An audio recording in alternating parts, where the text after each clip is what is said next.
तो हम बात कर रहे हैं दिल्ली दंगों पर।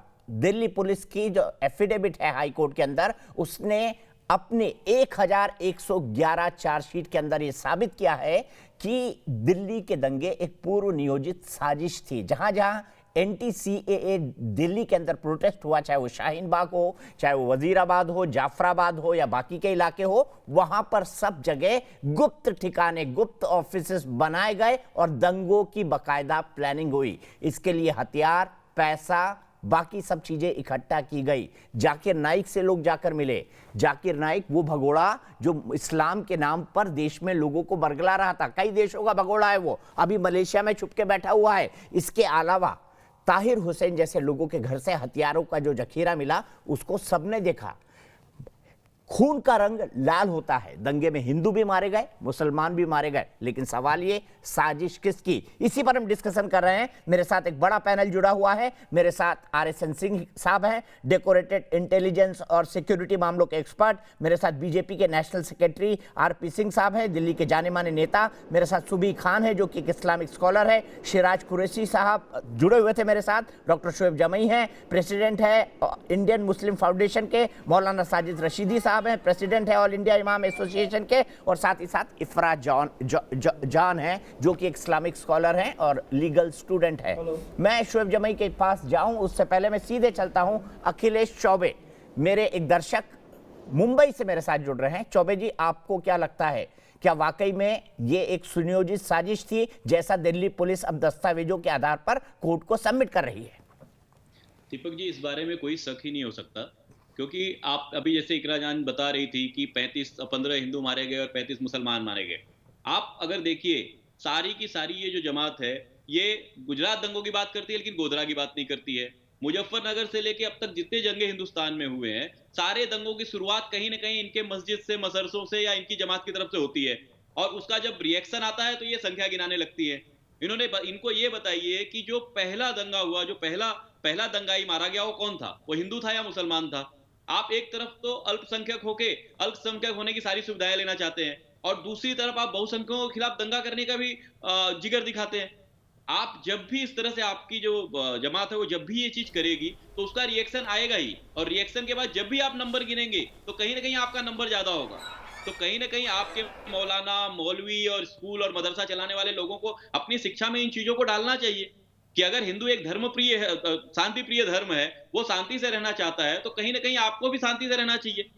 आप अगर देखेंगे तो सारे दंगाओं, जितने भी दंगा आज तक भारत में हुए हैं, हिंदू मुस्लिम दंगा, उसमें जो दंगे की शुरुआत हुई है वो कहीं ना कहीं मस्जिद और मदरसे से हुई है, या तो ताहिर खान जैसे लोगों के घरों से हुई है, जहां सारी चीजें सुनियोजित ढंग से रखी रहती हैं और जैसे ही दंगा होता है ये इसका इस्तेमाल करना चालू करते हैं। ठीक है चौबे साहब, ठीक है चौबे साहब, सीधा जवाब शोएब जमई, 30 सेकंड दे रहा हूं आपको, मुझे बहस को आगे बढ़ाना है, फिर मैं सुबह के पास जाऊंगा। सीधा आरोप है आप पर, मेरे दर्शक कह रहे हैं, और बड़ा दूध का दूध पानी का पानी कर दिया उन्होंने। मैं यही कह रहा हूं कि पहला हमला शहीद रतनलाल को शहीद करना और DCP को अधमरा करना था, वो हो रहा है। देखिए सामने स्क्रीन पे तस्वीर चल रही है, आपकी शांतिप्रिय दादियां, नानियां, प्रदर्शनकारी बच्चे। बता दिया उन्होंने 11 बजे कैसे नॉर्थ ईस्ट दिल्ली से बच्चों को स्कूल से निकाला जाना लगा था, मुस्लिम बच्चों को बता के गए एक शिक्षक हमारे अभी, संजय स्वामी जी। दीपक जी, मैं आपकी इन सारे बातों का जवाब दे दूंगा, बस मुझे 15 सेकंड एक्स्ट्रा दीजिएगा। मुझे एक आपत्ति जतानी है आपके शो पे कि मुझे ये कहा जाता है, अरे भाई एक मिनट, मुझसे ये कहा जाता है कि दिल्ली दंगों पे चर्चा होगी, लेकिन यहाँ चर्चा इस्लाम पे होती है। क्या आप बताइए, हम यहाँ पे द्रौपदी और चीरहरण और दलितों के साथ कैसे शुद्धिकरण किया जाता था, इस पे चर्चा करेंगे तो अच्छा लगेगा क्या? इसलिए इस्लाम पे क्यों चर्चा करते हैं? आप दिल्ली दंगों पे चर्चा कीजिए। आप जो है यहाँ पे प्रॉफिट मोहम्मद को ले आते हैं, इस्लाम पे ले आते हैं, ये अच्छी बात नहीं, ये अच्छी बात नहीं है। चर्चा करें, बिल्कुल हम चर्चा के लिए चर्चा करेंगे तो हम भी द्रौपदी के चीरहरण पर चर्चा करेंगे। दलितों के साथ तुमने कैसे शुद्धिकरण के नाम पे उनकी महिलाओं का बलात्कार किया, उस पर भी चर्चा करेंगे। टेलीविजन पे दिखा दिया, दलितों की महिलाओं के शुद्धिकरण के नाम पर उसका बलात्कार जो करते आए, उस पर भी चर्चा करेंगे। 1923 1823 तक जो यहाँ से महिलाओं को स्तन ढकने की इजाजत नहीं दी दलितों को, उस पर भी चर्चा करेंगे। अरे चर्चा करेंगे तो बात बहुत लंबी जाएगी, लेकिन तुम कुत्ते हो, तुम ना, घटिया शोएब किस्म जमाई, के शोएब सुअर जमाई किस्म माफी के मांगिए लोग हो। तुम्हें, सुधरोगे तुरंत माफी नहीं मांगिए, तुम। शोएब जमाई तुरंत तुम माफी लोग- मांगिए, तुम तुरंत लोकतंत्र माफी मांगिए। तुम ये लोकतंत्र किसी की से बात बात करने का नहीं कर तरीका सकते। नहीं हो सकता। आप तुरंत माफी मांगेंगे लोकतंत्र की शोएब बात जमाई, नहीं कर सकते तुम। आप आज पर तुरंत चर्चा माफी नहीं कर मांगेंगे सकते। शोएब जमाई, आप तुरंत तुम माफी आज पर मांगेंगे। चर्चा करो ना। अब हम लड़ाई में तुमने मैंने आरएसएस पे सवाल पूछा, मैंने आरएसएस पे सवाल पूछा, तुमने जवाब दिया। आरएसएस के 16 लोग 16 मेंबर गिरफ्तार हुए, उस पर जवाब दिया तुमने। आरएसएस के 16 लोग गिरफ्तार हुए दिल्ली दंगों में। आरएसएस को क्यों नहीं आतंकी संगठन कहा जाए? ठीक है, RSS को मैं क्यों सीधे नहीं सुबह के पास आतंकी जाऊंगा। संगठन कहा जाए? शोएब जमाई, जवाब नहीं मैं दिया। आपको और आखिरी हिदायत दे रहा हूं कि आपको सभ्य की तरह बिहेव करना होगा। किसी भी पॉलिटिकल पार्टी के एक्टिविस्ट इस तरह की गाली की भाषा नेशनल टेलीविजन पर नहीं दे सकता। आपको खेद जताना होगा। सुबह खान जी, दीपक जी, देखिए 54 लोग मारे गए दिल्ली दंगों में, हिंदू और मुसलमान दोनों मारे गए, लेकिन ये लोग बोलते हैं कि मुसलमान मारे गए। मल्टीपल चार्जशीट फाइल करी है पुलिस ने, जिसमें हिंदू और मुसलमान दोनों के ही नाम है, लेकिन ये लोग कहते हैं कि हिंदुओं के नाम सही है, मुसलमानों को गलत फंसा दिया। इन लोगों को 70 साल की अकबरी का नाम याद रहता है, इनको एक dynamic IB officer Ankit Sharma का नाम याद नहीं रहता, शहीद रतनलाल का नाम याद नहीं रहता, डीसीपी को अधमरा कर दिया ये याद नहीं रहता। तो साफ पता चल रहा है कि इनका एजेंडा कौन चला रहा है। इनको एक्चुअली एजेंडा चलाना है। इनको अगर मुसलमानों के मरने की इतनी फिक्र होती तो ये बोल रहे हैं कि आप इस्लाम की बात क्यों कर रहे हैं? इस्लाम की बात इसलिए कर रहे हैं कि वही आपको एक्सपोज करेगा। अगर आपको इतना ज्यादा दुख होता मुसलमानों के मरने का, तो आपको सबसे ज्यादा दुख होता हजरत अली की शहादत का।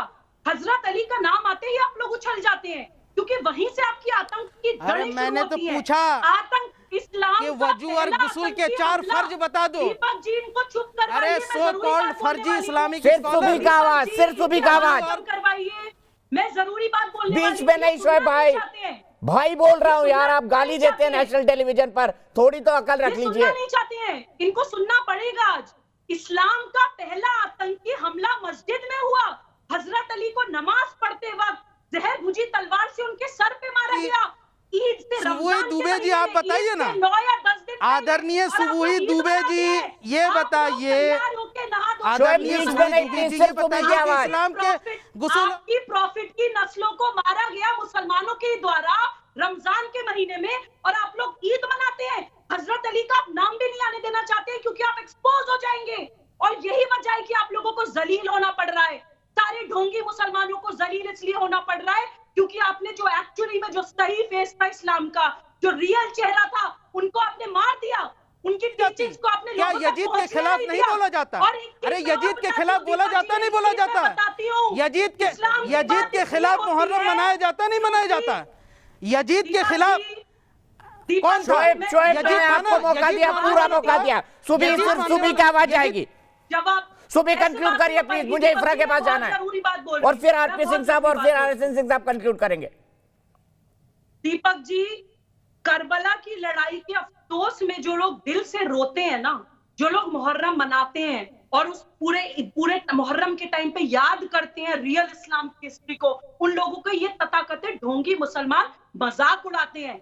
इस्लाम की बात इसलिए होती है क्योंकि सुनियोजित सिर्फ दिल्ली दंगा नहीं है, सुनियोजित गजवाए हिंद भी है, सुनियोजित इस्लामिक स्टेट बनाने का आपका पॉलिटिकल इस्लाम की थ्योरी भी है, जो शुरू ही होती है हजरत अली की ठीक है। वफात के बाद, इफ्रा, हजरत अली के इफ्रा। कत्ल के बाद। इसलिए हमें बात करनी पड़ती है उसके बारे में, जिसको आप ढकाना चाहते हैं, आप छुपाना चाहते हैं, क्योंकि सुबह आप लोग प्लीज, एक्सपोज हो इफ्रा। जाएंगे। जी जी जी, सुबोही जी, अब आप जवाब सुन लीजिए जी। अगर जहां तक आप बात करती हैं पॉलिटिकल इस्लाम की, अगर कोई भी इंसान इंडियन कॉन्स्टिट्यूशन को मानता है तो वो पॉलिटिकल इस्लाम और इंडियन कॉन्स्टिट्यूशन दो अलग अलग चीजें हैं। आपको मैं एक बार नहीं 1000 बार बता दूं, हम इस देश के संविधान के साथ खड़े हैं, वही संविधान जो आप एजेंडा समझ नहीं चलाने वाले पाएंगे, लोगों के जो खिलाफ भीमराव क्यों नहीं बोलती अंबेडकर हैं? जी ने अपने आप खून फिर से गजवाए लिखा हिंद था। का एजेंडा सुबोही चलाने खान, वालों आप के बात खिलाफ क्यों नहीं सुनो, अब बोलती हैं? बैठ के बात अगर सुनो, संविधान हमारी की बात बकवास होती सुन है, ली ना, तो संविधान आपकी में बकवास देश सुन को ली ना, जलाया अब नहीं बात जाता है। सुनो। उस संविधान के साथ खड़े हैं जो भीमराव जी अंबेडकर ने अपने खून से लिखा था। अरे अंबेडकर जी ने कहाँ लिखा था कांस्टेबल रतनलाल को शहीद कर दे प्रदर्शनकारी महिलाएं? कहीं लिखा था क्या? अंबेडकर साहब ने कहाँ लिखा था कि कांस्टेबल रतनलाल को प्रदर्शनकारी दादी और नानियां शहीद कर दे? लिखा है क्या कहीं कॉन्स्टिट्यूशन में? ये भी नहीं लिखा कि एक व्हाट्सएप ग्रुप बनाकर बोले हैं कि घर में तेल रखो। ये भी नहीं लिखा कि मुसलमान लोगों को मारो। ये नहीं लिखा अंबेडकर साहब ने। ये भी नहीं लिखा कि हिंदुओं को मारो।